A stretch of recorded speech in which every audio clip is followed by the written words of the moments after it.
बिस्मिल्लाहिर्रहमानिर्रहीम। आज हम आपके सामने एक इंतहाई दिलचस्प वीडियो रख रहे हैं। यूरोप और अमेरिका में कुछ ऐसे इंतहा पसंद भी पाए जाते हैं जिन्हें मुसलमानों और इस्लाम से इस कदर नफ़रत है कि किसी मुसलमान को देखकर ही उनकी तबीयत ख़राब हो जाती है। आज हम आपके सामने इसी हवाले से एक सोशल एक्सपेरिमेंट की वीडियो लेकर आए हैं। ये नौजवान एक औरत के सर से हिजाब खींच रहा है और लोगों के रिएक्शन को महसूस कर रहा है।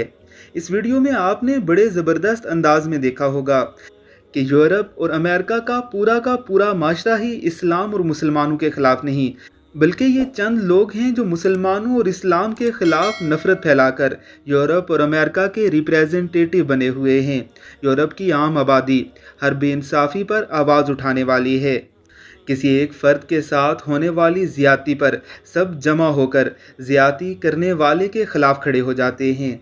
आप इस सोशल एक्सपेरिमेंट के हवाले से क्या कहते हैं? हमें कमेंट बॉक्स में ज़रूर बताइएगा।